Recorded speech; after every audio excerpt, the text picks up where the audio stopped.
Hello friends, welcome to my YouTube channel civil study of law. Friends, आज के topic में Indian panel code 1860 भारतीय दंड संहिता 1860 के बहुत ही महत्वपूर्ण टॉपिक पर चर्चा करने जा रहे हैं, क्योंकि एपीओ एवं जुडिशरी और अदर्स जो लॉ के एग्जाम हैं उनके पॉइंट ऑफ व्यू से बहुत ही महत्वपूर्ण टॉपिक है। तो भारतीय दंड संहिता का जो चैप्टर 16 है, अध्याय 16 है, उसमें जितने भी टॉपिक दिए गए हैं वो एग्जाम के पॉइंट ऑफ व्यू से बहुत ही महत्वपूर्ण हैं। अधिकतर चैप्टर 16 से प्रश्नों को पूछा ही जाता है। तो आज के टॉपिक में हम लोग भारतीय दंड संहिता 1860 के चैप्टर 16 से एक बहुत ही महत्वपूर्ण टॉपिक को डिस्कस करने जा रहे हैं। रेप के संबंध में कि बलात्कार से जो संबंधित परिभाषाएं हैं और उसके संबंध में जो दंड है उसके क्या क्या इंपॉर्टेंट एलिमेंट्स हैं और नए संशोधन जो हुए हैं उनके माध्यम से क्या परिवर्तन किए गए हैं, सजा के क्या क्या प्रावधान परिवर्तित हुए हैं। तो जो रेप से संबंध जो प्रावधान है वो आईपीसी की धारा 375 से 377 तक में दिए गए हैं। तो आज के टॉपिक में हम लोग उसी को डिस्कस करेंगे, क्योंकि ये जो टॉपिक है चैप्टर 16 पर आधारित बहुत ही महत्वपूर्ण टॉपिक है। इससे प्रश्नों को अवश्य पूछा ही जाता है। तो इसके अंतर्गत जो प्रश्न आते हैं वो इस तरीके से पूछे जा सकते हैं कि आप बलात्कार से क्या समझते हैं। बलात्कार पर टिप्पणी लिखिए। बलात्कार समाज के प्रति एक सर्वाधिक घृणित कार्य है, परंतु इस अपराध में सजा का जो प्रावधान है उतना कठोर नहीं है जितना होना चाहिए। क्या आप बलात्कार के लिए मृत्युदंड का सुझाव देंगे? यदि हाँ तो क्यों देंगे? कुछ नवीन संशोधनों का हवाला दीजिए और जो अपराध है उसके संबंध में क्या क्या सजा के प्रावधान किए गए हैं उनको बताएं। तो इस तरीके से जो प्रश्न पूछे जाते हैं मेंस में और प्री में भी इस टॉपिक से बहुत ज़्यादा प्रश्नों को पूछा जाता है। तो ये जो टॉपिक आपका प्री और मेंस दोनों के पॉइंट ऑफ व्यू से बहुत ही महत्वपूर्ण है और समाज के जो प्रत्येक व्यक्ति हैं उनको भी सज़ा के बारे में जानकारी होनी चाहिए, ताकि जैसा स्क्रीन पर लिखा है कि स्टॉप रेप, यदि लोगों को जानकारी होगी तो वो इस कार्य से बचेंगे और अपराध जो हैं काफ़ी हद तक कम हो सकेंगे।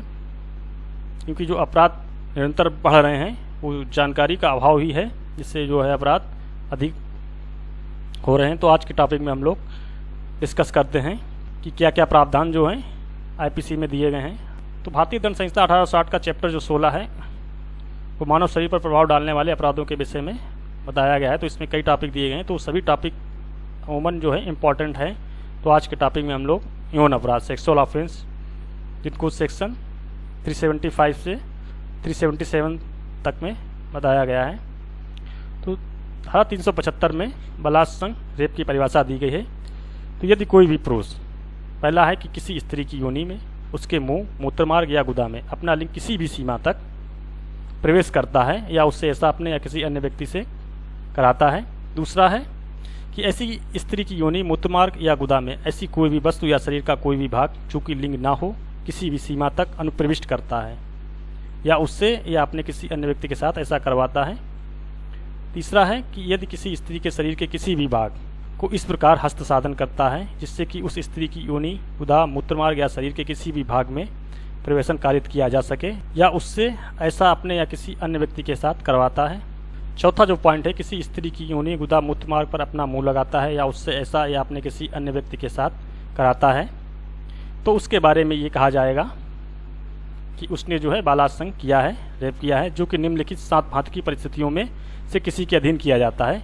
तो यहाँ पर जो निम्नलिखित जो है 7 परिस्थितियाँ दी गई हैं, इनमें से किसी के अधीन किया जाता है। पहला ये है कि स्त्री की इच्छा के विरुद्ध अगर ऐसा कार्य किया गया है, जो ऊपर वर्णित जितने भी कार्य बताए गए हैं वो स्त्री की इच्छा के विरुद्ध किए गए हैं।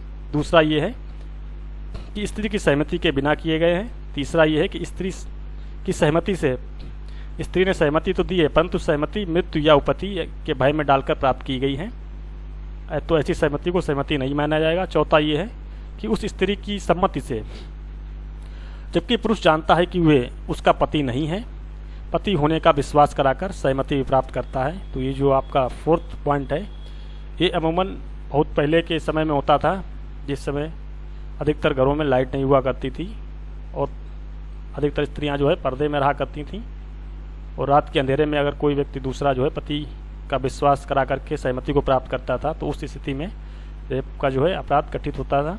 5वां जो है उस स्त्री की सम्मति से, परंतु सम्मति देते समय स्त्री विकृत है या किसी नशे के कारण वो मत्तता में है, जिससे कि उसका जो स्वास्थ्य है वो अस्वास्थ्यकर है, कोई पदार्थ दिया जाता है जिस कारण वो है उस बात की जो जिससे उसकी सम्मति दी जा रही है उसको समझने में असमर्थ है।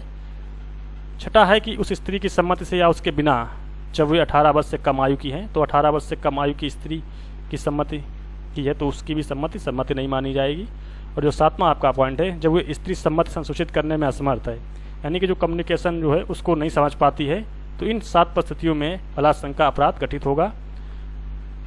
जो कृत्य ऊपर आपको दिए गए हैं, ये 4 जो कृत्य आपको दिए गए हैं, इनके अंतर्गत कोई भी कृत्य यदि आदमी करता है, वो ये जो 7 परिस्थितियाँ दी गई हैं स्त्री के संबंध में, यदि इस तरीके से प्राप्त करता है सहमति को, तो ये कहा जाएगा कि उसने जो है रेप बलात्संग का अपराध किया है। तो इसके कुछ अपवाद हैं, तो इसके 2 अपवाद दिए गए हैं। पहला ये है कि अपवाद जो है बहुत इंपॉर्टेंट है कि किसी भी चिकित्सीय प्रक्रिया या अंतःप्रवेशन से बलात्संग का अपराध गठित नहीं होगा।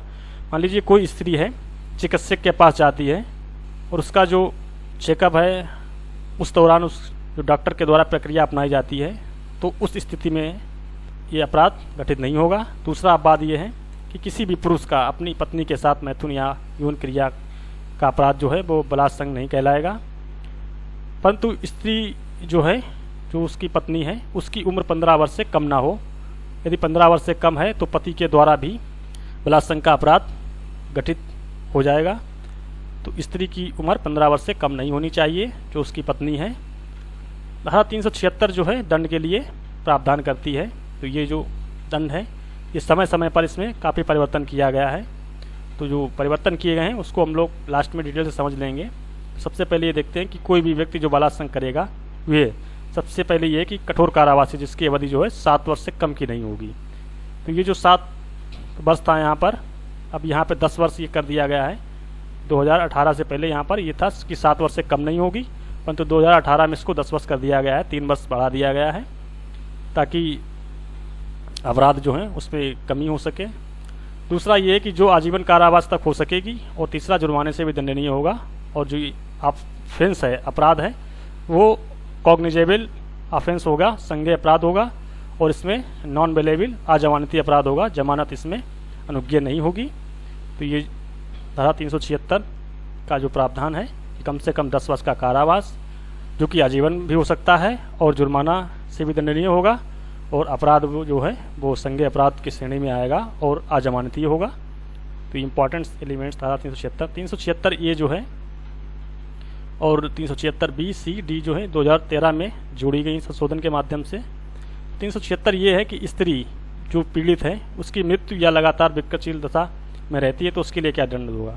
जो स्त्री पीड़ित है या वो लगातार किसी भी विकृतशील दशा में रहती है, तो ऐसी स्थिति में जो अपराधी हैं उनको जो दंड दिया जाएगा कठोर कारावास दिया जाएगा, जिसकी अवधि जो है 20 वर्ष से कम की नहीं होगी, परंतु आजीवन कारावास तक की हो सकेगी, और मृत्युदंड से भी दंडित किया जाएगा ऐसी स्थिति में।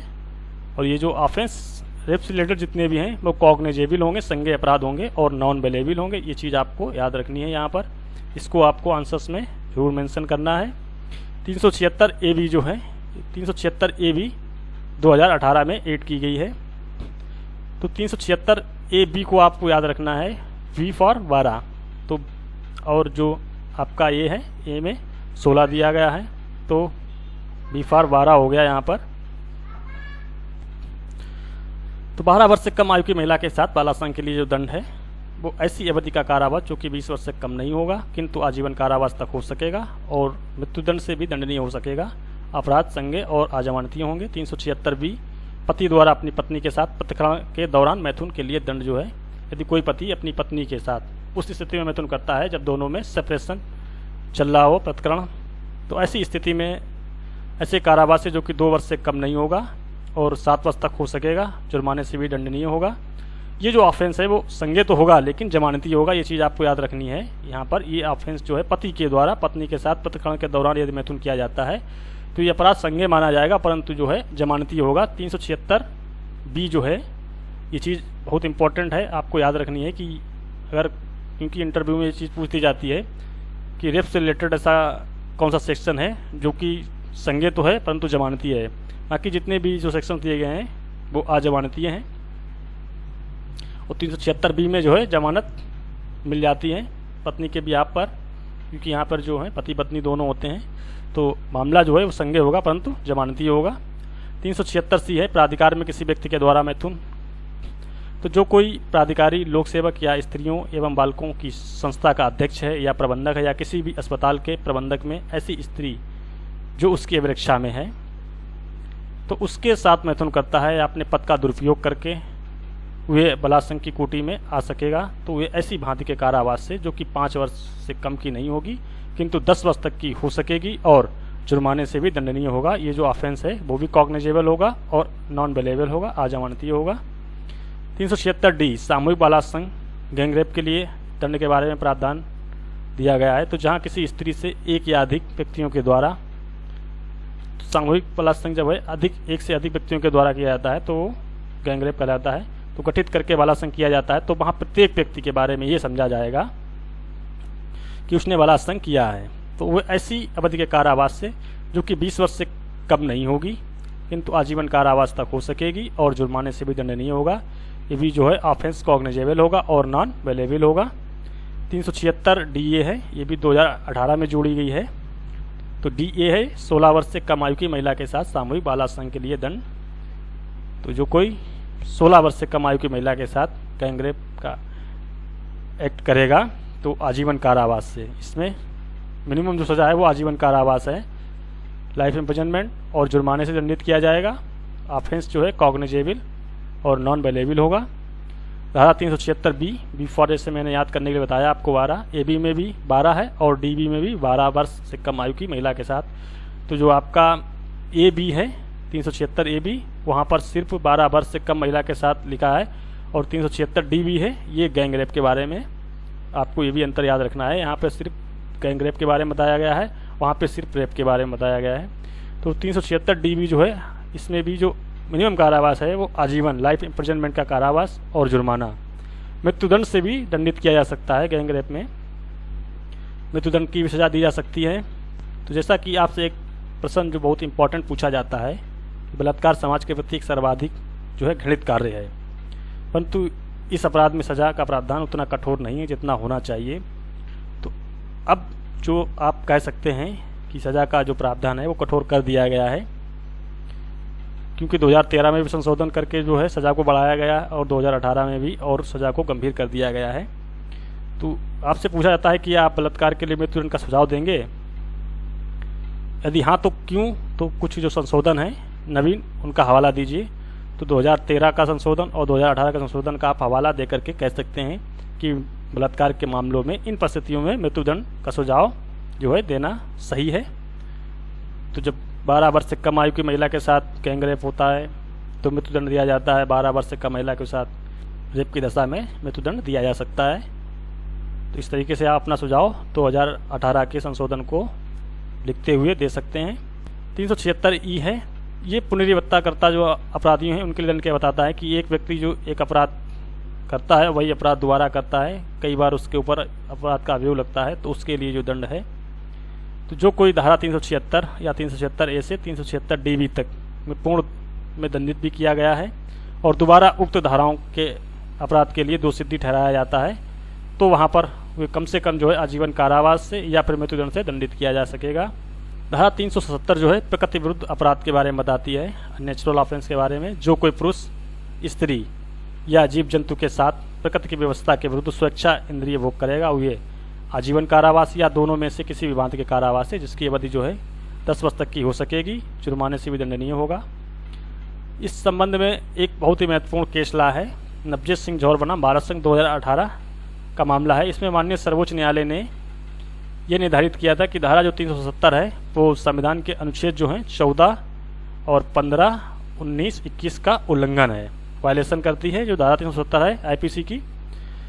इस कारण वो आंशिक रूप से धारा जो 377 आईपीसी की है उसको असंवैधानिक अनकॉन्स्टिट्यूशनल घोषित कर दिया गया है, जिससे अब जो समलैंगिकता है वो अपराध नहीं है जो पहले हुआ करती थी, क्योंकि स्त्री एवं स्त्री और पुरुष पुरुष से विवाह कर सकते हैं। जब से जो 2018 का जो केस आया है नवजीत सिंह जौहर बनाम भारत संघ, इसमें समलैंगिकता उसको अपराध नहीं माना गया। ये कहा गया कि जो धारा 370 आईपीसी की है वो भारतीय संविधान के अनुच्छेद 14, 15, 19, 21 का उल्लंघन करती है। इस कारण असंवैधानिक है क्योंकि प्रत्येक स्त्री और प्रत्येक पुरुष को अपना जीवन जीने का स्वतंत्र रूप से अधिकार है, तो उनके ऊपर कोई बाध्यता नहीं है। तो समलैंगिक जो व्यक्ति होते हैं उनको छूट प्रदान कर दी गई, वो अपराध की कैटेगरी में नहीं आएंगे। तो ये जो बहुत बड़ा एक संशोधन हुआ है, ये चीज़ आपको याद रखना है कि किसके द्वारा किया गया। नवजोत सिंह जौहर बना भारत संघ 2018 सुप्रीम कोर्ट के मामले में इस चीज़ को दिया गया था। तो स्त्री एवं पुरुष से विवाह कर सकते हैं। इस केस से पहले ऐसा प्रकृति विरुद्ध था और अपराध था, परंतु अब जो है अपराध की श्रेणी में नहीं आएगा, क्योंकि जो प्रत्येक व्यक्ति को अपना जीवन अपने तरीके से जीने की स्वतंत्रता है। इस टॉपिक से संबंधित जो इम्पोर्टेंट फैक्ट हैं उनको देख लेते हैं कि जैसे कि आपराधिक विधि संशोधन अधिनियम 2013 है। तो 2013 का जो संशोधन अधिनियम है वो 3 फरवरी 2013 से प्रभावी है, क्योंकि ये तिथि है कई बार प्री एग्जाम में पूछी जा चुकी है और मेंस में आपको इसको लिखना भी है कि 2013 का जो अधिनियम है उसमें ये संशोधन हुए और 2 संशोधन हैं वो 3 फरवरी 2013 से प्रभावी हैं। तो आईपीसी में धारा 376 में संशोधन करके धारा 376A 376AB को जोड़ा गया है, जिसमें संशोधन किया गया है। 376A है इस तरीके मृत्यु या लगातार विकसितता के लिए दंड के बारे में, और 376B पति द्वारा पत्नी के साथ प्रकरण के दौरान मैथुन करना, और 376C किसी व्यक्ति के प्राधिकार में मैथुन करना, और 376D है सामूहिक बालासंग, और 376E पुनरावृत्तिकर्ता के लिए दंड के बारे में। ये जो ए से ई तक जो धाराएं जोड़ी गई हैं वो 2013 के संशोधन में जोड़ी गई हैं। आपराधिक विधि संशोधन अधिनियम 2018 है वो 21 अप्रैल 2018 से प्रभावी है, परंतु माननीय राष्ट्रपति जी की जो स्वीकृति मिली थी वो 11 अगस्त 2018 को प्राप्त हुई थी। तो आईपीसी में जो धारा है 376AB 376DA 376DB, तो ये जो 3 धाराएं हैं वो 2018 के द्वारा संशोधन करके अंततः स्थापित की गई हैं, मतलब इनको जोड़ा गया है। तो 376AB जैसा मैंने आपको कहा था कि याद करने के लिए AB में 12 वर्ष और जहाँ पे A हो वहाँ पर 16 वर्ष। तो यहाँ पर जो AB है और DB दोनों में 12 वर्ष है। अब 12 वर्ष में दोनों में अंतर क्या है, जो AB में है यहाँ सिर्फ 12 वर्ष से कम आयु की महिला के साथ बलात्संग के बारे में बताया गया है, और जो DB है यहाँ 12 वर्ष से कम आयु की महिला के साथ सामूहिक बलात्संग गैंग रेप के बारे में बताया गया है। तो ये दोनों में डिफरेंस है। और जो DA है 16 वर्ष से कम उम्र की महिला के साथ सामूहिक बलात्संग के लिए दंड के बारे में बताया गया है। तो ये जो धाराएं हैं स्पष्ट जो प्रावधान किए गए हैं कि बलात्संग आरोपी को अग्रिम जमानत नहीं मिलेगी, जो CRPC 1973 की धारा 438 है बलात्संग आरोपियों पर लागू नहीं होगी। तो जो लोग एंटीसिपेटरी बेल लेने जाते हैं अग्रिम जमानत धारा 438 के अंतर्गत जो लोग फाइल करते हैं आवेदन को, तो जो धारा 438 है CRPC की उसके जो प्रावधान हैं वो रेप के संबंध में मामलों पर प्रभावी नहीं होंगे, क्योंकि ये जो रेप से संबंधित जितने भी मामले हैं वो कॉग्निजेबल हैं और नॉन बेलेबल हैं, अजमानती अपराध हैं। तो 438 का जो प्रभाव है वो इन पर नहीं होगा। ये चीज़ जो है 1973 में 2018 में स्पष्ट कर दी गई है। तो फ्रेंड्स उम्मीद करता हूँ कि जो आज का टॉपिक है वो APO एंड जुडिशरी और अदर्स जो लॉ के एग्ज़ाम हैं उनके पॉइंट ऑफ व्यू से आज का टॉपिक बहुत ही हेल्पफुल साबित होगा, क्योंकि मैंने जहाँ तक हो सकता था आपको इम्पोर्टेंट एलिमेंट्स और इम्पोर्टेंट जो फैक्ट और जो डेट्स उन सभी को समेकित करते हुए किस तरीके से आपको प्री में और किस तरीके से आपको मेंस में लिखना है आप आसानी से कर सकते हैं। तो आई होप, मैं उम्मीद करता हूँ कि आज का वीडियो है आप लोगों के लिए काफ़ी हेल्पफुल साबित होगा। तो फ्रेंड्स एक बहुत ही महत्वपूर्ण सूचना है आप लोगों के लिए कि जो लोग बिहार APO मेंस एग्ज़ाम की तैयारी कर रहे हैं और यदि हमारे चैनल पर पहली बार आए हैं तो उन लोगों के लिए एक सूचना ये है कि वो लोग कंप्लीट स्टडी नोट्स पाने के लिए सबसे पहले जब चैनल पर जाएंगे तो आपके सामने इस तरीके की स्क्रीन शो होगी, जहाँ पर आप जो थर्ड ऑप्शन है प्लेलिस्ट का उस पर आप क्लिक करेंगे तो यहाँ पर आपको बिहार APO मुख्य परीक्षा mains exam complete material only for Bihar APO के लिए जो है मेंस एग्ज़ाम के पॉइंट ऑफ व्यू से है, इस पर क्लिक करेंगे तो आपके सामने कुछ इस तरीके की स्क्रीन आएगी और यहाँ पर साइट में जितने भी बिहार APO मेंस एग्ज़ाम से रिलेटेड वीडियोज़ हैं वो सीक्वेंस से शो हो जाएंगे। तो पूरी लिस्ट यहाँ पर बिहार APO मेंस एग्ज़ाम के पॉइंट ऑफ व्यू से आपको मिल जाएगी, जिसमें आपको माइनर एड्स के कंप्लीट नोट्स, IPC CRPC और एविडेंस के कंप्लीट स्पेशल वीडियोज़ मिल जाएंगे। तो इनको आप फॉलो करके 1 बाय 1 देख सकते हैं और अपनी तैयारी को बेहतर बना सकते हैं, क्योंकि अभी भी आपके पास समय है 20-22 दिन का, तो आप लोग अच्छे से तैयारी कर सकते हैं। और जो लोग चैनल पर पहली बार हैं आए हैं और चैनल को अभी तक सब्सक्राइब नहीं किया है तो रेड बटन पर जाकर के चैनल को सब्सक्राइब करके बेल आइकन को प्रेस कर लें और बेल आइकन को प्रेस कर ऑल नोटिफिकेशन पर क्लिक कर लें, जिससे कि आपको आगे आने वाली इम्पॉर्टेंट और सिलेक्टेड नोट्स की वीडियोज़ समय पर मिलती रहें। और जो लोग इन सभी वीडियोज़ के नोट्स चाहते हैं तो वो लोग ज्वाइन ऑप्शन में जाकर के चैनल को ज्वाइन कर सकते हैं। तो जो लोग सिर्फ पीआर एपीओ मेंस एग्ज़ाम के माइनर एक्ट्स के कंप्लीट नोट्स चाहते हैं, क्योंकि जो पीआर एपीओ मेंस एग्ज़ाम का पेपर नंबर 7 है माइनर एक्ट का, इसके अंतर्गत 6 एक्ट से प्रश्नों को पूछा जाएगा, जिसमें काफ़ी ज़्यादा लोगों को दिक्कत रहती है कि किस तरीके से पेपर को तैयार किया जाए, कौन से क्वेश्चन इंपॉर्टेंट हो सकते हैं, सिलेक्टेड क्वेश्चंस क्या हैं जो परीक्षाओं में पूछे जा सकते हैं, उनके क्वेश्चन के साथ साथ आंसर सहित जो है आपको नोट्स ओनली 159 में ज्वाइन ऑप्शन पर जाकर आप क्लिक करेंगे तो आपको वीडियोज के नीचे डिस्क्रिप्शन बॉक्स में पीडीएफ का लिंक मिल जाएगा, डाउनलोड करके आसानी से तैयारी कर सकते हैं। और जो लोग बिहार एपीओ मेंस एग्ज़ाम का कंप्लीट सिलेबस के नोट्स चाहते हैं तो वो लोग एक ऑफ़र दिया गया है गोल्डन स्टैंडर्ड प्लान 799 का, इसको ज्वाइन करके अभी भी समय है कि आप 20-25 दिन में सिर्फ रिवीजन करके जितने भी आपको सिलेक्टेड नोट्स दिए गए हैं उनका रिवीजन करके भी एग्ज़ाम को क्वालिफाई कर सकते हैं। तो फ्रेंड्स, आज के टॉपिक में इतना ही, मिलते हैं आप लोगों से नेक्स्ट टॉपिक में, तब तक के लिए bye bye and take care. जय हिंद, जय भारत।